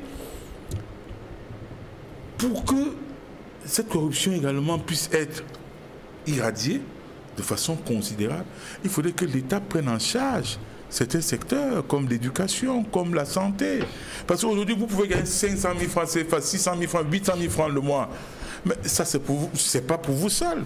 Si autour de vous, il y en a qui n'arrivent pas à se soigner, qui n'arrivent pas à aller à l'école, à peine vous retournez chez vous, que vous trouvez déjà des situations à la maison. Donc c'est un problème d'ensemble que l'État devait résoudre. Il faudrait endiguer le chômage, il y a tout un arsenal de mesures qu'il faudrait prendre. Et une fois de plus, je dis, il faudrait que la CONAC ne s'arrête pas là, qu'on renforce les capacités de la CONAC, que la CONAC puisse saisir, n'est-ce pas, la justice sur des cas, afin qu'une information soit donc judiciaire soit faite, que la CONAC désigne les personnes, parce que à l'heure où on parle, bien avant, la CONAC désignait les responsables. Donc ceux qui étaient coupables d'actes de corruption. Mais depuis un certain temps, la CONAC ne les désigne plus. Les noms ne sont plus mentionnés dans les rapports. Pourtant, le fait de mentionner des noms participait, n'est-ce pas, d'un exercice de dissuasion contre ceux. Parce que quand vous restez comme ça et que vous vous rendez compte que votre nom est inscrit dans un rapport CONAC, mais attention, même si vous avez jeté la honte au chien, il y a que vous n'avez pas marché là-dedans, la tête haute dans la route. Donc dans la rue, je veux dire. Donc il faut en même temps relever les salaires des agents publics. Ça, c'est extrêmement important. Il faudrait que l'État s'occupe de l'éducation, de la santé, finance, subventionne, un peu comme ça se passe en France. un peu comme ça se passe dans les pays scandinaves, un peu comme ça se passe au Canada. Que l'État prenne, c'est-à-dire que les gens puissent fréquenter gratuitement. Et ce n'est pas l'argent qui manque, monsieur Sédhiou Noufélé. Prenez le budget de 2021. Quand on vous dit que pour les frais, qu'on a alloué 70 milliards de francs CFA pour les frais de représentation de cérémonies de fêtes officielles pour le compte de l'exercice 2021, alors qu'on est en plein Covid. Mais vous comprenez que ce n'est pas l'argent qui manque. Vous comprenez bien que ce n'est pas l'argent qui manque.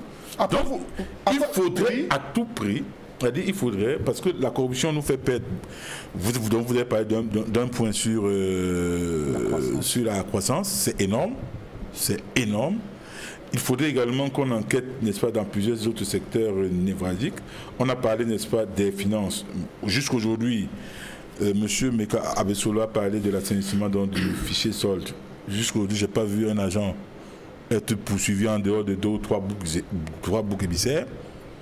D'autres sont là, on nous parle de 32 milliards de francs CFA d'économie, c'est bien, mais pour davantage dissuader ceux qui sont tentés de procéder à la même chose, de revenir en force par d'autres mécanismes, on aurait dû donner les noms, on aurait dû faire publier une liste pour dire voici ceux qui ont piocher indûment dans les caisses de l'État de telle période à telle période, voici le montant global et on les met en débat en procédant ainsi. On les traduit en justice. C'est comme ça que ça doit se faire. Dans ce top 10, Georges Meka Abesolo, dans ce top 10, l'on constate que les secteurs concernés, finances publiques, affaires foncières, justice, force de maintien de l'ordre, santé, ce sont des domaines importants pour l'environnement des affaires. Quelles sont les conséquences économiques de ces pratiques persistantes de corruption au Cameroun? Ben écoutez, s'il faut monnayer les agréments, s'il faut monnayer les accords, s'il faut monnayer les autorisations, on l'a déjà dit, ça nous fait perdre des points de croissance, ça rend le pays moins attractif en termes d'investissement. Et ça ne nous permet pas d'investir à temps. Donc, nous perdons énormément. Mais il faut continuer de mettre l'accent sur les innovations. Je vais citer un cas que l'État peut appliquer, qu'on a vu dans d'autres pays. L'État a longtemps fait la sensibilisation et des propositions sur la gestion axée sur les résultats. Dans certains pays, pour obtenir un passeport en 3 jours, vous payez 200 000 francs. Vous évitez la corruption. Et on vous dit de payer 70 000 francs pour le tarif normal. Mais il faut que l'État insiste. Et l'État peut, pour ceux qui veulent avoir le passeport en 3 jours, ils vont payer directement au trésor public. Et l'État gagne. On a vu comment, lorsque l'État a dématérialisé le paiement au niveau des assurances, où la vignette maintenant est perçue par les assurances. En moins d'un an, l'État qui gagnait 5 milliards par an s'est retrouvé avec 9 milliards de perçus. Ça veut dire que l'argent fiduciaire qui était entre les mains des receveurs et des agents du Trésor est entré dans leur poche et n'était pas reversé dans les caisses de l'État. Donc il faut poursuivre ces innovations numériques qui vont forcer justement les gens à se comporter et à ne plus avoir justement la même mise. Il faut également davantage avoir un œil sur les marchés publics. Parce qu'aujourd'hui, on ne parle plus de détournement, on parle moins de faute de gestion, mais il y a comme une entente avec le secteur privé, ceux qui sont adjudicataires des marchés, de parfois monter le montant d'un marché. Et les rétrocommissions plus tard sont difficiles justement à tracer pour que ce soit la CONAC, que ce soit la NIF ou toute autre institution. Et aussi davantage institutionnaliser un contrôle permanent. Quand vous voyez les rapports du contrôle supérieur de l'État qui arrivent 2 ans après un exercice, il est déjà trop tard. Ça veut dire que lorsque il y a une dénonciation aujourd'hui, le manager a continué à piocher dans les caisses de l'État, lorsque la sentence arrive, il est déjà trop tard. Et même, pour lui-même, il est difficile, lorsqu'il est mis derrière les barreaux, même pendant l'investigation, de prouver son innocence. Parce qu'il n'a plus accès, justement, aux documents. Donc, l'institutionnalisation d'un contrôle permanent va également permettre à ce que la corruption à temps soit détectée et évitée. Et permet dans un cadre comme celui-ci, où il y a une rarification des ressources, où on recherche des niches fiscales, la lutte contre la corruption est une niche fiscale si véritablement on y met de notre sien, et tous les Camerounais, bien évidemment, y participent. Ces rapports de la CONAC sont d'abord transmis au chef de l'État, tout comme le contrôle supérieur de l'État n'agit qu'en fonction des instructions du président de la République, Edmond Kambia. Tous les regards sont tournés vers ce leadership dans le cadre de la lutte contre la corruption. Mais pourquoi ces pratiques persistent alors que le chef de l'État donne le sentiment à travers ces différents outils qu'il y a une volonté de lutter contre la corruption, mais dans la pratique, c'est une autre réalité que vivent les Camerounais? Ce qu'il faut dire, c'est que c'est normal que le contrôle supérieur de l'État, comme la CONAC, fasse des rapports. Mais en même temps, au-delà des rapports qu'ils font, ils sont fragilisés et ils sont vulnérables parce que la présidente de la République qui reçoit ces rapports-là ne leur donne pas suffisamment de pouvoir et de compétences pour aller plus loin que le dépôt du rapport. Parce qu'il lui était important que la CONAC ait la possibilité de saisir directement la justice sur des cas précis, avérés, bien ficelés, qu'ils ont sous la main. Mais ils n'ont pas cette compétence, ils n'ont pas cette capacité-là. Il y a aussi une chose qui fragilise la CONAC à l'heure actuelle, la Commission nationale de lutte contre la corruption, c'est que depuis quelques années, nous avons l'impression, sur certains cas précis, qu'ils se sont transformés en instruments de règlement de comptes politiques. Et ce n'est pas bon. On a le cas d'un ancien ministre des marchés publics qui a été pratiquement voué aux gémonies, jeté en pâture, alors que tous les faits concernant cet ancien ministre des marchés publics ne sont pas avérés, comme dans le cas de Congelcam, où on a de bout en bout observé que tout ce qui a été dit relativement à Congelcam n'est pas basé sur des faits réels. Pire, ils se sont même trompés dans les dates au niveau de leurs investigations. Ils sont même allés au-delà de leurs prérogatives pour étaler leurs insuffisances sur le rôle même que doivent jouer les contrôleurs de l'État, les inspecteurs de l'État qui ont fait leur travail et rassurer qu'il n'y a pas de problème à tel ou tel niveau. Eux, ils viennent donner l'impression qu'ils sont plus experts que les contrôleurs de l'État. Et ça aussi, ça pose un problème au niveau de leurs compétences réelles. Donc, je pense qu'il faut renforcer les compétences, l'expertise de ceux que je considère aujourd'hui comme les experts de la CONAC, parce qu'ils ont très peu de véritables experts, puisque lorsqu'on se rend compte que les affaires vont devant les tribunaux, mais ils sont dans une situation très compliquée. Très compliquée. C'est comme si eux-mêmes ne maîtrisaient pas leurs propres attributions. Je voudrais continuer en disant qu'on a mis sur pied beaucoup d'autres instruments dans les mécanismes de lutte contre la corruption. Après que nous avons été le Cameroun champion du monde de la corruption en 98-99, pour montrer notre bonne volonté d'avancer, de sortir de la corruption, on a vu effectivement la CONAC qui a été créée, on a vu l'ANIF, l'Agence nationale d'investigation financière qui a été créée, on a vu comment il y a eu un sursaut, une bonne volonté de mettre sur pied le tribunal criminel spécial, pour lequel j'ai déjà dit ici sur ce plateau qu'il y a un gros problème avec le tribunal criminel spécial, parce que ça fait en sorte que nous ayons une violation de la Constitution. Au-delà du côté positif que je vois dans le travail que mène la CONAC pour assainir, n'est-ce pas, les finances publiques, pour faire en sorte que ceux qui détournent beaucoup d'argent aient non seulement la possibilité d'être jugés, mais également de rembourser. J'ai dit, ça va faire en sorte que nous ayons deux catégories de citoyens au Cameroun. Puisqu'il n'y a plus l'égalité, la Constitution consacre l'égalité de tous les citoyens devant la loi. Mais à la CONAC, il n'y a pas l'égalité des citoyens devant la loi.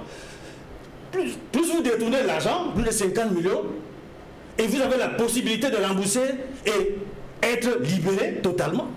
Alors que celui qui vole le menu fretin, mais il est dans une situation compliquée. Il n'a même pas la possibilité d'être libéré alors qu'il a volé le menu fretin. Ça fait en sorte que nous ne sommes pas égaux devant la loi. Et c'est un gros problème. J'ai même pensé à une certaine époque, et je continue à le dire, que le tribunal criminel spécial, toutes ces attributions auraient dû être confiées à nos juridictions classiques. Et ça aurait renforcé les pouvoirs de nos magistrats. On aurait fait en sorte que la magistrature camerounaise soit plus crédible, plus indépendante. Et les magistrats, puisque en fait, ils ont la même formation. Ceux qui ont été affectés au tribunal spécial ont la même formation que ceux des tribunaux classiques. Pourquoi faire en sorte que nous ayons des citoyens qui ne sont plus égaux devant la loi? Et encourager le vol, les détournements massifs des fonds publics. Et je peux vous dire, depuis la création et la mise en place du tribunal criminel spécial, malgré les efforts qui sont faits pour récupérer de l'argent, mais beaucoup de citoyens camerounais continuent à détourner de l'argent. La corruption augmente, les vols continuent. Ça ne rassure pas. Et cela montre qu'il y a quelque chose à faire. Les chantiers de la canne.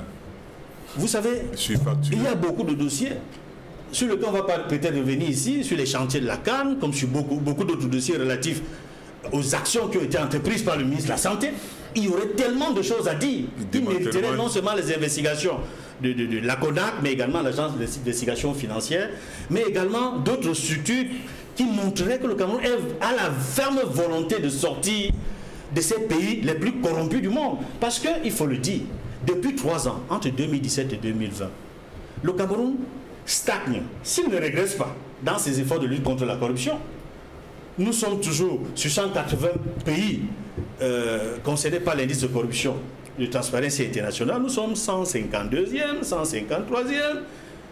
On ne navigue pas positivement vers les pays africains qui sortent du lot. Parce que le Cameroun ne figure même pas, j'allais dire même dans le top 30 des meilleurs pays africains qui se détachent. Parce que quand on cite les pays africains qui luttent contre la corruption, le Cameroun est très loin en arrière. On cite régulièrement les Seychelles, plutôt Botswana, on cite l'île Maurice, on cite le Rwanda, qui est un pays qui, depuis quelques années, a suffisamment démontré sa volonté de lutter contre la corruption, sa volonté d'être un pays modèle en matière de gouvernance en Afrique. Et ça me rappelle comment la plupart des pays africains, y compris les dictateurs que nous connaissons tous, ont applaudi Paul Kagame pour son mandat de la présidence en exercice de l'Union africaine. Lui ont même donné la possibilité de continuer à travailler aux côtés de ceux qui l'ont remplacé à la tête de la présidence de l'Union africaine pour faire avancer les choses. Aujourd'hui, vous avez, on a aujourd'hui en vigueur le traité, l'accord sur la zone de libre-échange qui devrait entrer en vigueur en janvier. C'est un travail qui a été fait par des experts que Kagame avait réunis. Edmond Kambia, justement... C'est dit nous fêler. Oui, vous voulez dire un mot? Oui, c'est dit nous fêler. Il y a un pan que la CONAC ne regarde pas. Lequel? Celui de la dette. La corruption autour de la dette du Cameroun. Oui, il faut le dire. Les emprunts que le Cameroun contracte pour la réalisation de plusieurs infrastructures. Je parlais des chantiers de la canne. On parle de plus de 2000 milliards de francs CFA. Comment est-ce qu'ils peuvent aller enquêter là-bas pour savoir les retours-commissions qu'il y a eu là-bas, la corruption qu'il y a eu là-bas? Je ne parle pas seulement, n'est-ce pas, des chantiers de la canne. Je parle également, n'est-ce pas, il a parlé du ministère de la Santé, le démantèlement des stades qui ont été réquisitionnés dans le cadre de la lutte contre le Covid-19, le stade Mbappé-Lépé, le stade militaire, la Middle Farm Stadium de Limbé et le stade municipal de Boya. On vous parle, n'est-ce pas, de près donc des centaines de millions de francs CFA. Comment est-ce qu'on peut maintenant aller vérifier que, effectivement, les outils ont été montés sur ces stades quand on a donné l'ordre de les démanteler du fait du CHAN?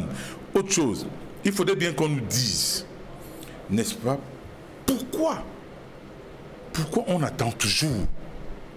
Pourquoi on attend toujours 1 an, 2 ans pour rendre ça public? Parce que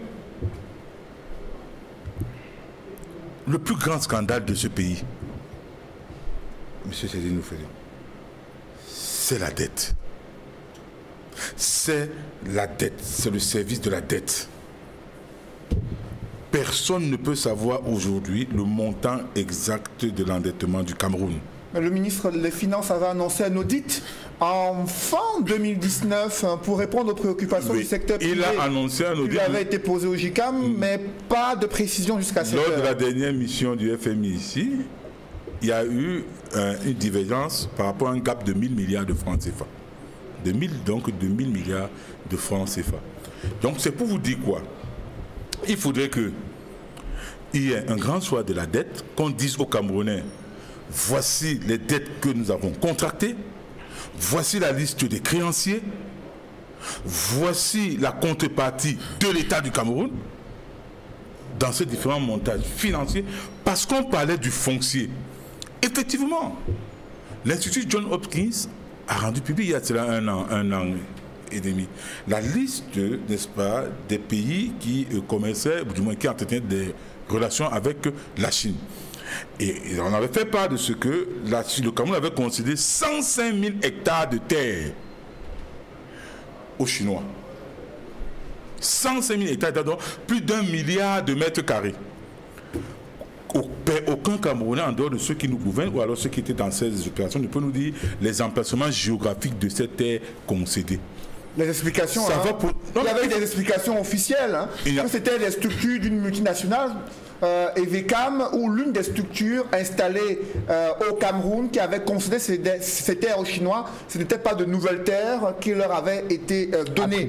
Mais au-delà de cette pourquoi on ne rend pas public? Attendez, pourquoi on ne rend pas public? Jean-Robert Wafo, pour qu'on puisse avancer dans cette émission, le Cameroun est aussi préoccupé, Edmond Kamdia, par la situation au niveau des frontières, notamment avec la République centrafricaine. Ce week-end, le ministre centrafricain de la communication et des médias a annoncé qu'il y a eu une tentative de coup d'État qui a été donc désamorcée et elle a été attribuée à l'ancien président François Bozizé. Ses partisans ont démenti, mais il y a des velléités d'insécurité dans ce pays. La MINUSCA a dû intervenir au nord-ouest de la Centrafrique alors que nous sommes à une semaine de l'élection présidentielle. Quel regard portez-vous sur cette situation de fragilité dans ce pays en Afrique centrale? Oui, il faut le dire, la situation en Centrafrique reste fragile malgré les efforts menés ces dernières années par le président en exercice, le président sortant, Ange Faustin Touadéra. Faustin Archange Touadéra. On a vu comment il a pu mettre sur pied un gouvernement d'union nationale avec des responsables des groupes armés. Il y a eu une sorte d'accalmie, mais il y a certains groupes armés qui ont refusé de faire partie de cet accord de paix qui avait été scellé sur l'égide de l'Union africaine. Maintenant, sur la situation sécuritaire au niveau des frontières, en réalité, cela ne nous surprend pas du tout. Cela ne surprend pas d'autant que nous n'avons pas compris, malgré la volonté d'ouverture du président Touadéra, pourquoi est-ce qu'il a permis, n'est-ce pas, à cet ancien président de revenir au pays? Parce qu'il aurait pu revenir sur la base d'un accord. Il aurait pu venir sur la base, n'est-ce pas, d'un consensus avec l'ensemble des partenaires internationaux qui travaillent pour qu'il y ait une paix durable et définitive en Centrafrique. Je crois qu'il a voulu montrer sa volonté d'ouverture, mais on voit très bien que la suspicion et les informations qui circulent sur le rôle qu'aurait joué, n'est-ce pas, cet ancien président par rapport à la situation précaire actuellement en Centrafrique sont plus ou moins fondées. Et je comprends pourquoi, au niveau des candidatures qui avaient été annoncées et pour laquelle le Conseil constitutionnel ou la Cour constitutionnelle en Centrafrique a dû écarter ou rejeter la candidature de cet ancien président, c'est parce que cet ancien président centrafricain a beaucoup de dossiers contre lui, non seulement dans son pays, mais à l'international. Et aujourd'hui, on voit bien que cet ancien président a souhaité que l'ensemble de l'opposition se réunisse auprès de lui. Et il est même arrivé en ce moment, il soutient, n'est-ce pas, le chef de l'opposition. La question qui peut se poser aujourd'hui, est-ce qu'avec les informations récentes sur la paix qui est en péril en Centrafrique, est-ce que le soutien qu'apporte, n'est-ce pas, cet ancien président au chef de l'opposition est de bon augure par rapport aux élections présidentielles du 27 décembre prochain? Une autre question est de savoir, est-ce que d'ici l'élection présidentielle prochaine, la situation sécuritaire sera rétablie de manière à ce que les élections se déroulent dans les meilleures conditions? Ce que nous souhaitons, c'est que la MINUSCA et l'ensemble des partenaires bilatéraux et multilatéraux de la Centrafrique puissent soutenir le gouvernement en place en Centrafrique pour que les élections puissent se dérouler dans les meilleures conditions de régularité, de transparence et de démocratie, pour que le meilleur candidat puisse gagner. Si c'est le président sortant qui brigue un second mandat, qui obtient la majorité, que ce soit au premier tour, au deuxième tour, que ce soit lui qui gagne les élections. Mais si c'est un des candidats de l'opposition qui l'emporte, que celui-là emporte. Mais le plus important, c'est de préserver la paix et la stabilité en Centrafrique. Mesdames, Messieurs, c'est la fin de cette émission. Merci à vous, Jean-Robert Wafo, Georges Meka Besselo et Fidèle Ndoubissi d'être venus sur ce plateau. Merci également à vous, mon cher voisin qui est avec nous, Raphaël Ndungu et Edmond Kambia, d'être venus sur le plateau de Droit de Réponse. Mesdames, Messieurs, c'est la fin de cette émission. Merci de l'avoir suivi et merci de rester sur Equinox Télévision.